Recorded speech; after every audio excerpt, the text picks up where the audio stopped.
Tanggal 1 Mei diperingati sebagai Hari Buruh Internasional.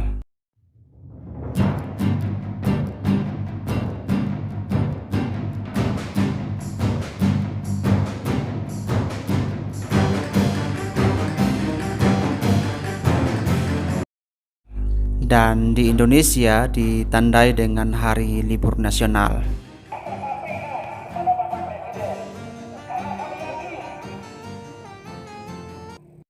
Sebelum abad ke-19 sebenarnya di Amerika Serikat ada satu hari yang dikenal dengan nama May Day yang dirayakan pada bulan Mei, yaitu hari pergantian musim. Pada waktu itu sektor industri di Amerika Serikat itu sangat tidak adil ya, sangat buruk, di mana mereka memperlakukan para pekerja dengan tidak adil ya. Mereka mengharuskan para pekerja untuk bekerja 16 jam per hari dengan upah yang rendah, tanpa jaminan sosial dan jaminan kesehatan yang memadai, dan juga tidak ada jaminan keselamatan kerja.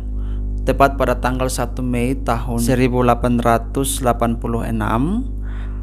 para pekerja di Amerika Serikat ini mulai mogok kerja dan melakukan demonstrasi untuk menuntut hak-hak mereka. Sebenarnya ada beberapa organisasi yang memfasilitasi mereka untuk memperjuangkan hak-hak mereka. Salah satunya biasa dikenal dengan nama First International ya. Organisasi ini mungkin masih sering kita dengar sampai saat ini ya. Kemudian aksi mogok ini menyebar ke seluruh Amerika Serikat dan terutama di kota-kota besar di Amerika Serikat, termasuk Chicago, kemudian New York, kemudian Boston ya. Tepat pada tanggal 3 Mei 1886 terjadi bentrokan antara polisi dan para pekerja yang sedang mogok kerja atau melakukan demonstrasi ini, sehingga saat itu menewaskan sekitar 7 orang polisi dan 4 orang demonstran. Nah, kejadian ini dikenal dengan nama tragedi Haymarket. Were killed and Cleveland's harsh methods made headlines in an attempt to appease the nation's workers. Nah, dan pada saat itu juga banyak aktivis-aktivis yang ditangkap dan dipenjarakan. Kemudian pada tahun 1889 ya, atau sekitar 3 tahun kemudian, diadakan sebuah konferensi internasional yang diadakan di Paris untuk para pekerja yang berjuang untuk menuntut hak-hak mereka. Dalam konferensi tersebut diserukan agar setiap tanggal 1 Mei diperingati sebagai Hari Buruh Internasional. Nah, namun demikian untuk menghindari peringatan hari kerusuhan tersebut, Amerika Serikat merayakannya pada hari Senin pertama di bulan September.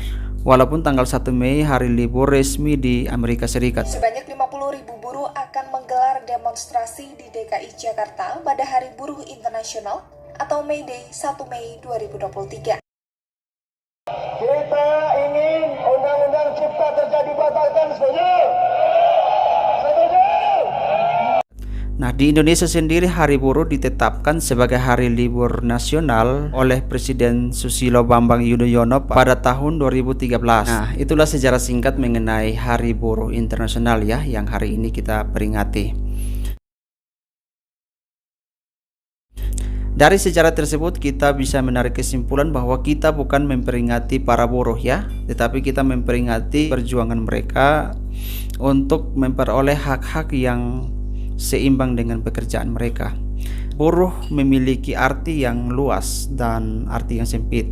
Dalam bahasa Inggris sendiri dikenal dengan labor, yang artinya orang yang memproduksi barang atau jasa. Tetapi ada pengertian lain lagi yang lebih menekankan kepada para pekerja-pekerja yang lebih banyak menggunakan otot mereka ketimbang menggunakan otak mereka, seperti tukang kayu, seperti tukang bangunan, tukang batu, dan para pekerja pabrik yang lebih banyak menggunakan tenaga mereka. Nah, pada masa kekuasaan Belanda, istilah untuk membedakan kedua hal ini atau kedua pengertian ini adalah ada istilah kera biru dan kera putih. Nah, dalam Undang-Undang Ketenagakerjaan di Indonesia sebenarnya masih menggunakan dua kata ini, yaitu buruh dan pekerja. Saya kurang paham apakah buruh dan pekerja dalam undang-undang tersebut sama atau berbeda. Apakah memang berbeda tetapi disatukan dalam undang-undang? Saya kurang mengerti.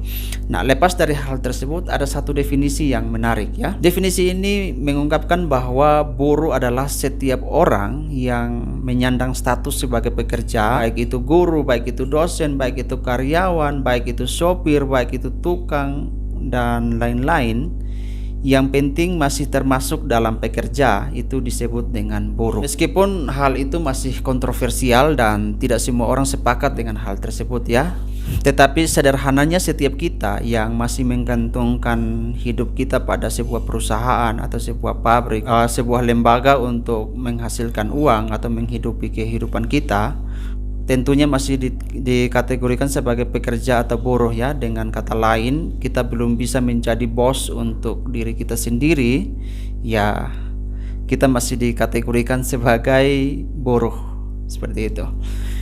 Nah, sebenarnya konten ini agak kejar-kejaran dengan waktu, tetapi ada beberapa hal yang saya rangkum dari hak-hak buruh di Indonesia. Yang pertama, tentunya buruh berhak untuk menerima upah atau gaji. Kemudian yang kedua, buruh berhak untuk mendapat pelatihan kerja. Kemudian yang ketiga, penempatan kerja. Kemudian yang keempat, perlakuan yang sama tanpa diskriminasi. Kemudian yang kelima, waktu kerja yang tidak berlebihan atau waktu kerjanya seimbang dengan upah yang diberikan. Kemudian yang keenam, mendapat jaminan sosial. Yang ketujuh, jaminan kesehatan dan keselamatan kerja. Kemudian yang kedelapan itu berhak untuk membentuk serikat kerja. Kemudian di akhir video ini saya akan memberikan satu inspirasi atau satu motivasi Hari Buruh Internasional ini ya. Jika kita masih bekerja di sebuah perusahaan tertentu atau di tempat tertentu, maka jadikanlah tempat itu sebagai tempat untuk kita latihan, tempat untuk kita belajar, tempat untuk training, kemudian tempat untuk membekali diri kita supaya kita menjadi seorang yang mandiri. Dalam artian begini, misalnya kita adalah seorang yang bekerja di tempat pencucian mobil atau bekerja di sebuah resto atau sebuah kafe, di mana saja kita bekerja, kita bisa menyisihkan sedikit dari penghasilan yang kita peroleh untuk kita bisa menciptakan suatu pekerjaan yang mirip atau menciptakan pekerjaan sendiri yang serupa dengan tempat kita bekerja. Jika saat ini kita sedang bekerja di tempat seperti kita bekerja sebagai seorang tukang cuci di laundry, kita jangan punya mindset bahwa saya akan selamanya menjadi seorang tukang cuci.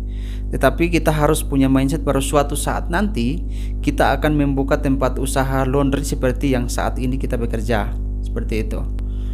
Atau saat ini kalau kita bekerja di tempat pencucian mobil, kita harus punya suatu kerangka berpikir bahwa suatu saat nanti saya akan mempunyai tempat pencucian mobil yang jauh lebih bagus dari tempat yang saat ini saya bekerja. Nah, mari kita belajar untuk menyisihkan sedikit dari penghasilan kita supaya suatu saat nanti kita menjadi seorang pekerja mandiri atau seorang usahawan ya, walaupun skalanya masih kecil, skalanya UMKM, tidak masalah. Yang penting lepas dari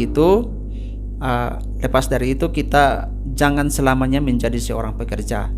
Kemudian yang kedua, tidak selamanya pekerjaan yang dikerjakan oleh tenaga manusia akan tetap ada.